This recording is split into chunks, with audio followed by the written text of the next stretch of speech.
She hurt you.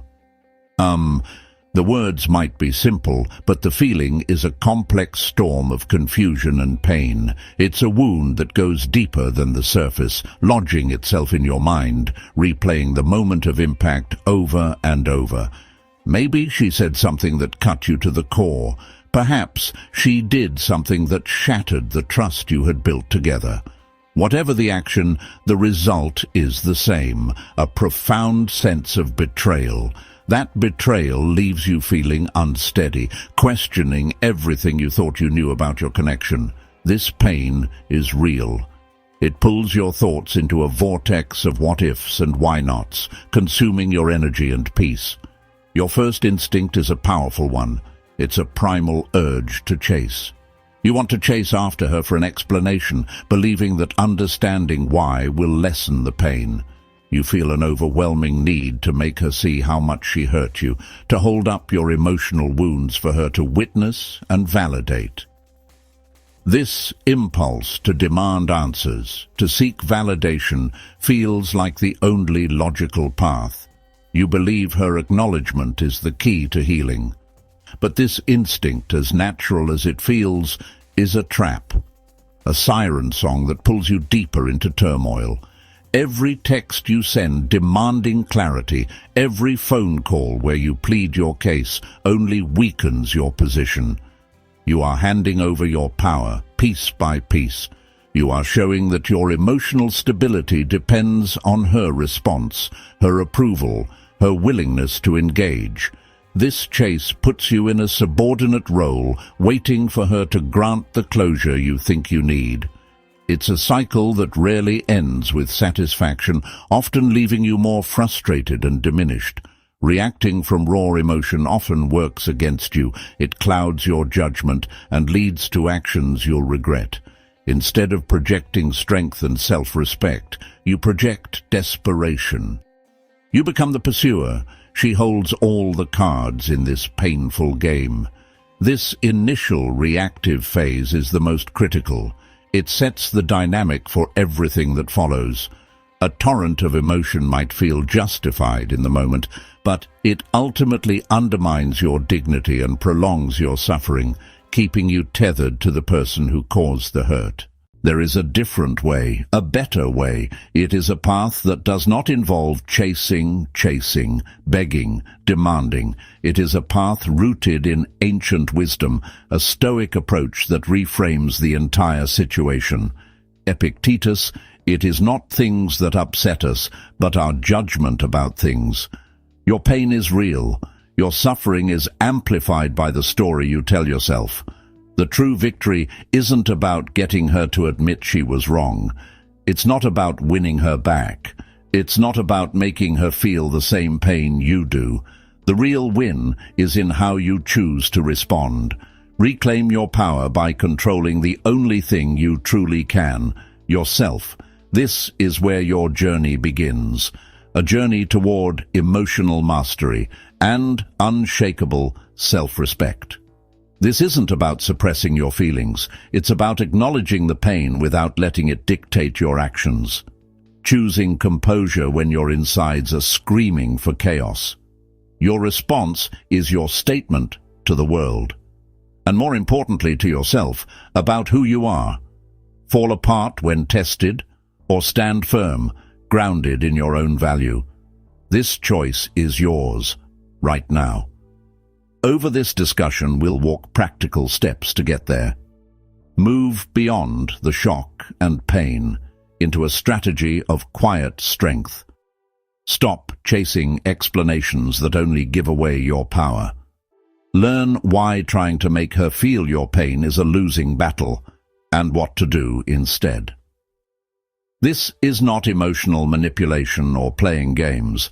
This is a roadmap to rebuilding your foundation, so solid no one can shatter your self-worth. Shift your perspective entirely. The goal is not to change her mind, it's to fortify your own. Transform deep hurt into a turning point for growth. Establish firm boundaries. Control your emotional reactions. Rebuild your identity from strength, not scarcity. The path ahead requires discipline and patience, but the reward is immense. A version of yourself that refuses to be defined by disrespect. A man who wins the only battle that matters, his own dignity. When you are hurt, an intense hunger for answers is born. This hunger feels urgent, like a primal need for peace. Your mind becomes a relentless detective, sorting through every past conversation, every shared moment, searching for clues you missed. You ask yourself, why did she do this? What does it mean? The quest for an explanation feels like the logical step toward healing.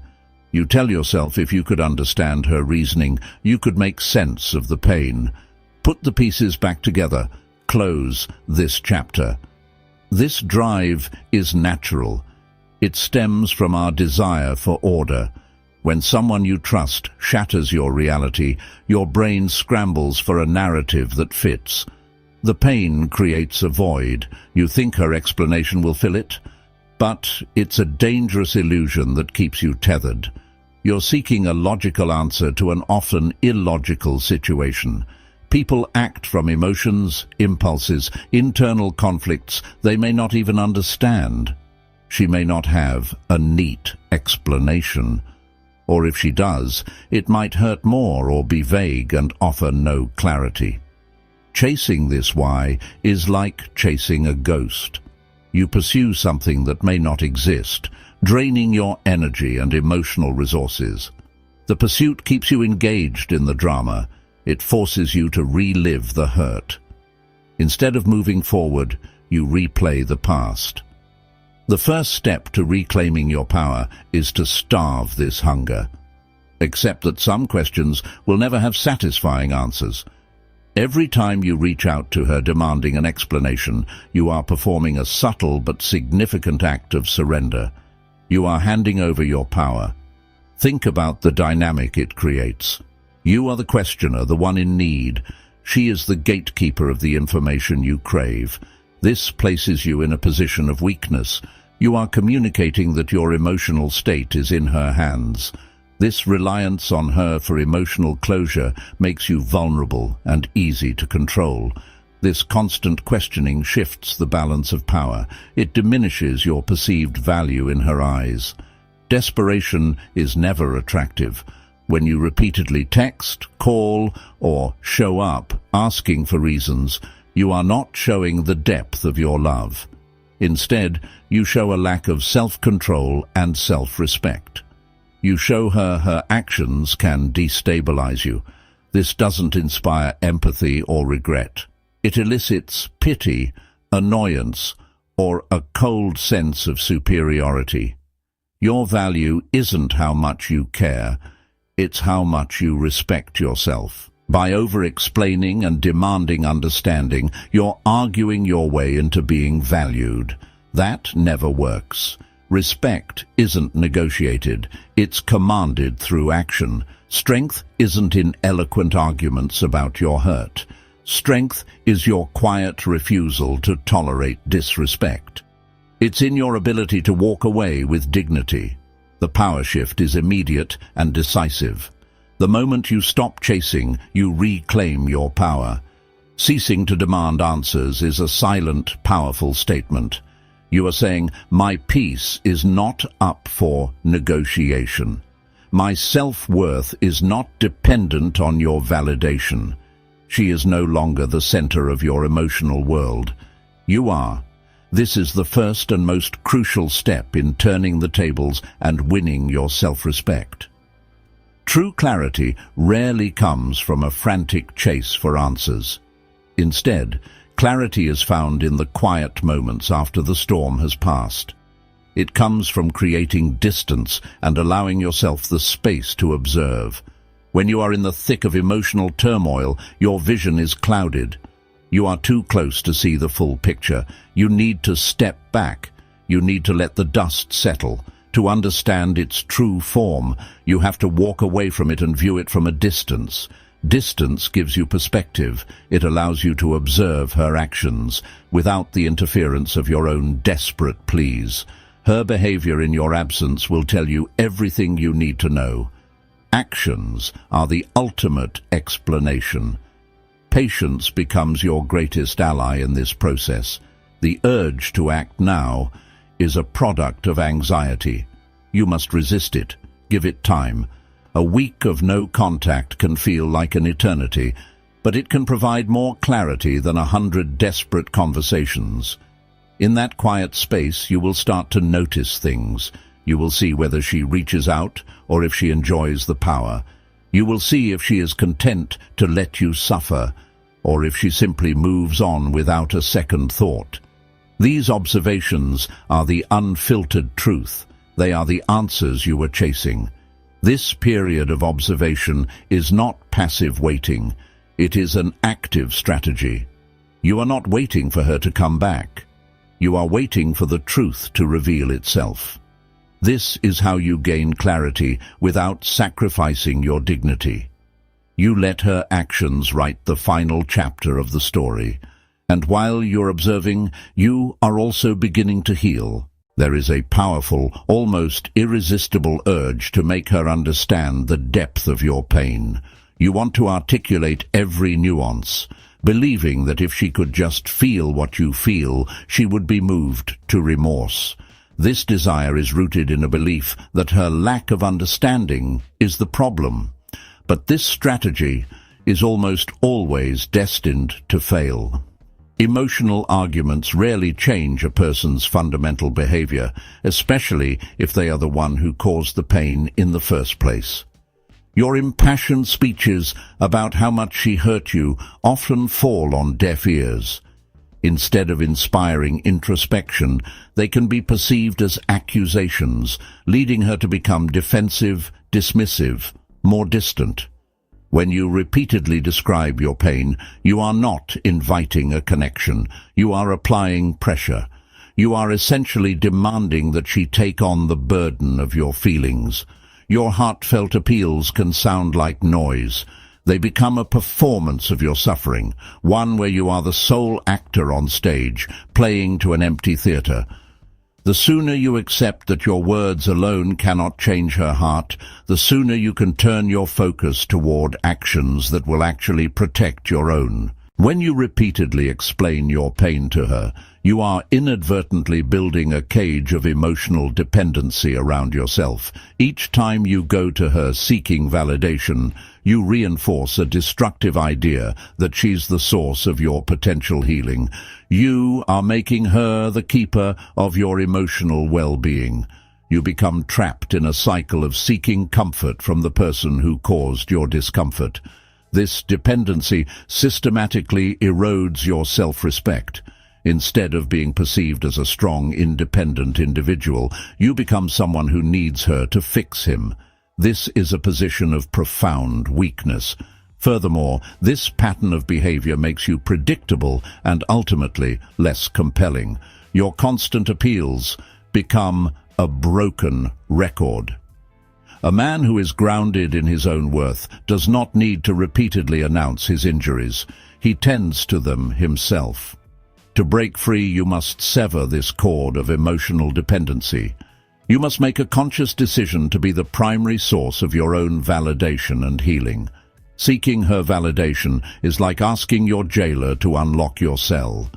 The only way to truly be free is to understand that the door was never locked in the first place. You can walk out whenever you choose. If words are ineffective, what is the alternative? The answer is simple and profound: action. While your emotional appeals may be ignored, your actions are impossible to misunderstand.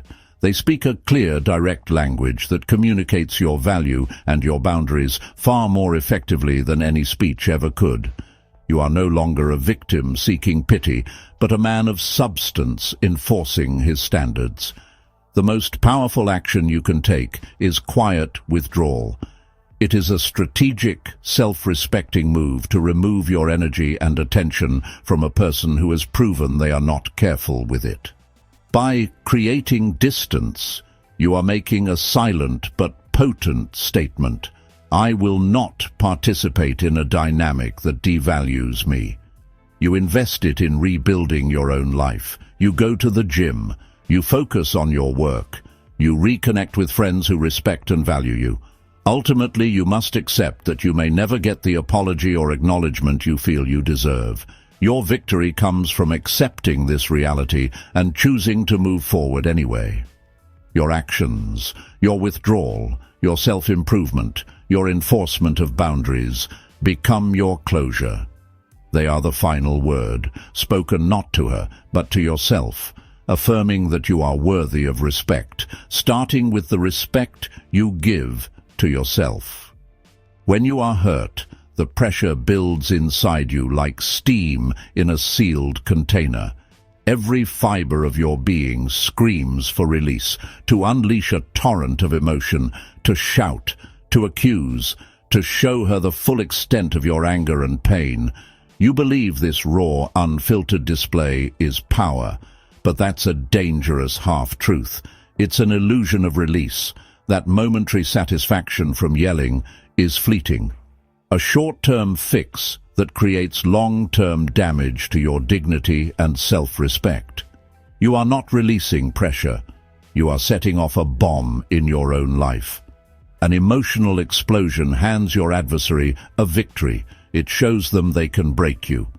Your loss of control becomes proof they can dictate your emotional state. Instead of seeing your pain, they see instability. The original issue, her hurtful action, gets lost in the drama. The Stoics understood this. Marcus Aurelius wrote, "How much more grievous are the consequences of anger than the causes of it?" Your outburst might feel powerful for a second, but it's the power of a wildfire, destructive, chaotic, leaving you with nothing but ashes. The first step toward true control is recognizing that this explosive release is not strength. It is a surrender to primitive impulses, a choice that costs you more than it gains. If an emotional explosion is a surrender, then how do you fight back? The answer is not to suppress the feeling, but to master the response. The most powerful tool in your arsenal is deceptively simple: the pause. When you feel that surge of anger or despair, your first move should not be to speak or to type. It should be to stop. It might be as simple as taking a single deep breath. Inhale for 4 seconds, hold for 4, exhale for 6. This small act buys you precious seconds. The pause can also be longer. It can be deciding not to answer that provocative text message for an hour or even a full day. During this pause, you can practice a mental reframe. Ask yourself a simple question: what response will serve me best in the long run? Will a furious reply make you look strong? Or will it make you look like you have no control? Will a cold, calm response communicate that you are unshakable? This practice is not easy. It requires discipline. But with each successful pause, you build strength. You prove to yourself that you are the master of your emotions, not their slave. It's about choosing to respond with the cool precision of a surgeon rather than the blind rage of a cornered animal. The power of the pause is the power to choose dignity over drama, strength over suffering. Your composure is your armor. In a difficult interaction, the person who remains calm holds the power. When she expects an emotional outburst, and you respond with quiet, unshakable composure, you fundamentally change the dynamic. Your calmness is unsettling to someone ready to fight. It signals self-control and confidence. It says you're not easily broken. This calm is not weakness or indifference. It's the ultimate sign of strength. Your actions have hurt me, but they will not destroy me. I am in control of myself. If you yell, she can yell back. But respond with a low, steady voice and calm demeanor, and you de-escalate the situation. You create a stark contrast, her chaos versus your control.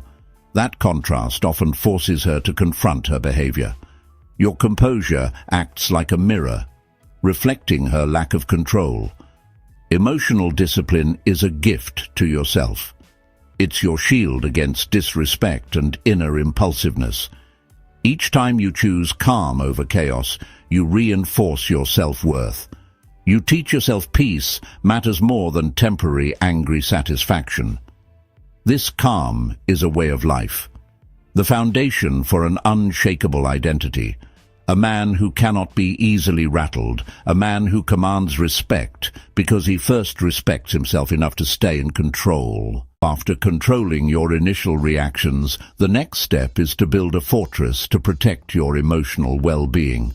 This fortress is constructed with firm boundaries.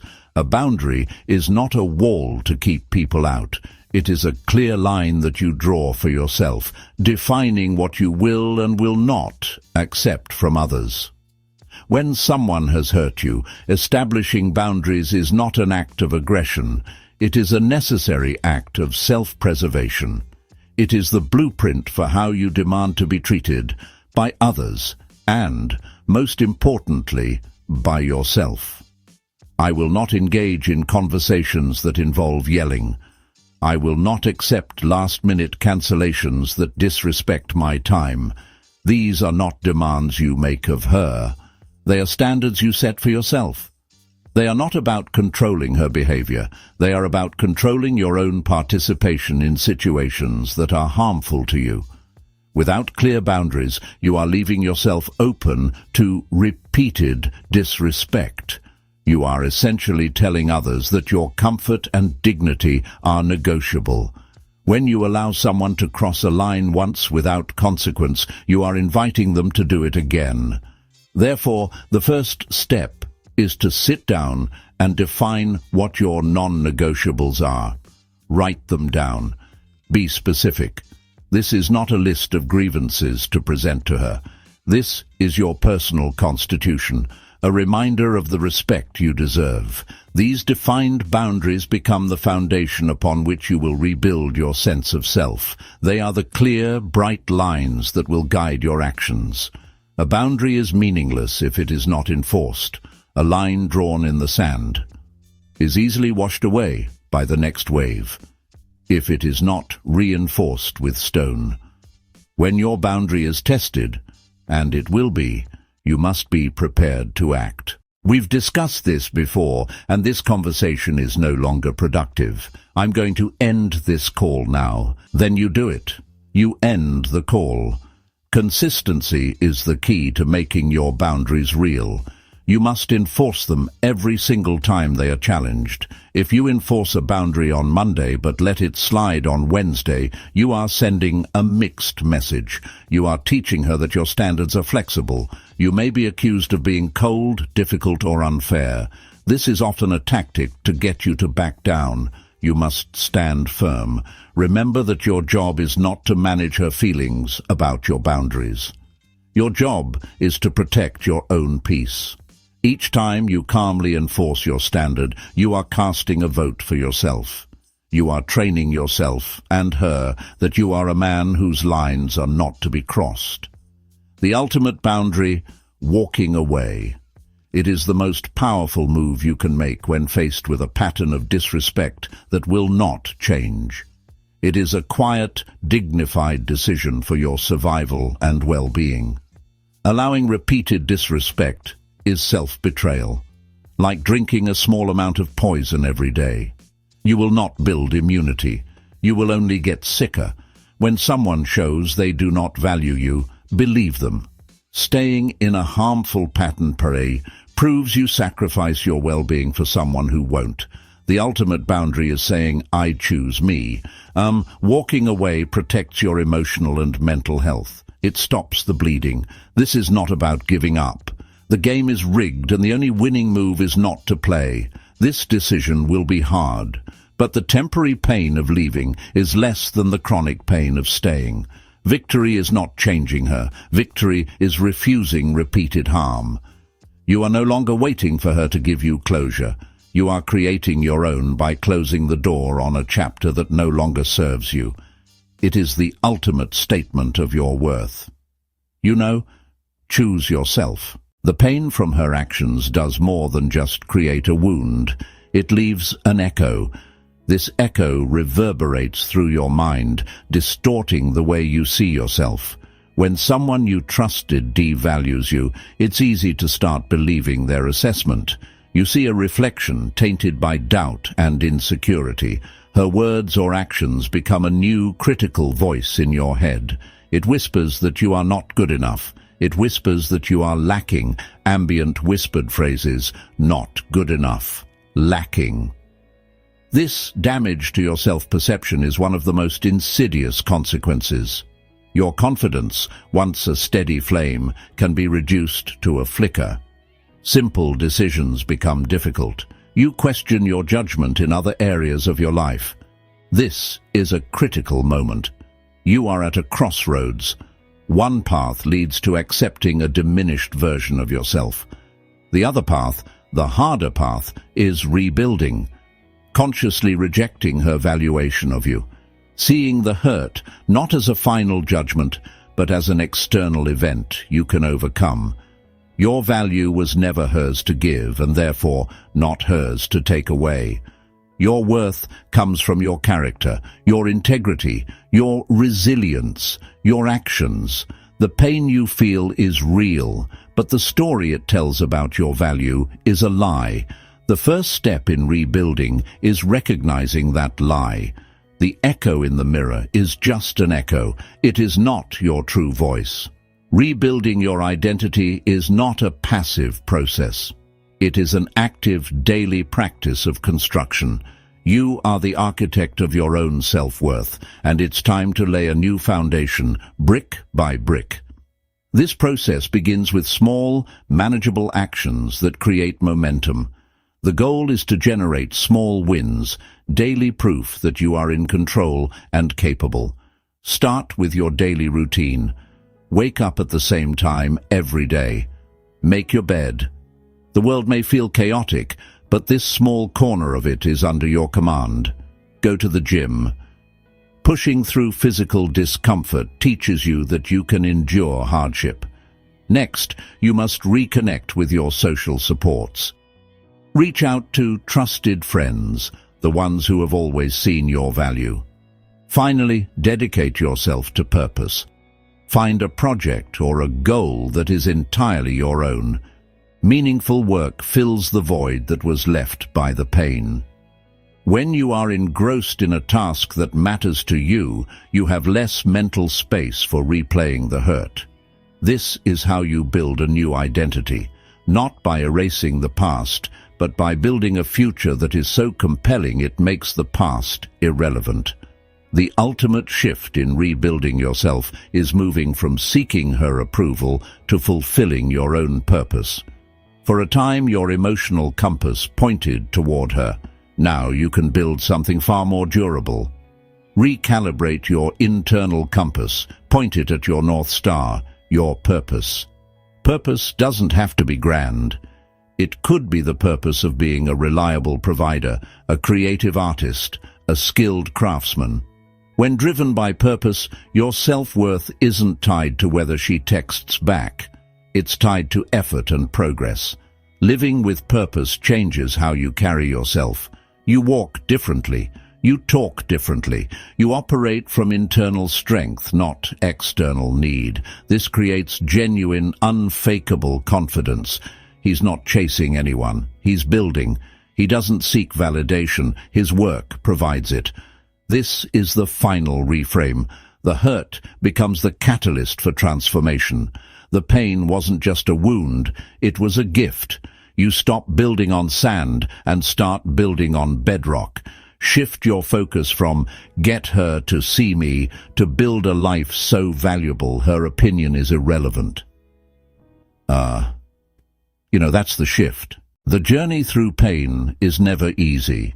It is a treacherous landscape filled with moments of doubt. But this journey, if you walk it with intention, can lead you to a place of profound strength. The hurt you experienced was real. This pain does not have to be a life sentence of suffering. It can become the turning point you never knew you needed. It is an opportunity. This is the final and most important reframe. Your pain is the prerequisite for your growth. The goal was never to change her. The endless pursuit of that outcome is a trap. The real goal is to change yourself. Become a man who won't tolerate disrespect. The victory is not winning her back, it is winning back yourself. This is your call to action. Choose composure over chaos. Choose boundaries over brokenness. Choose rebuilding over reliving the past. Honor the hurt by letting it make you stronger. You are the author of your own story now.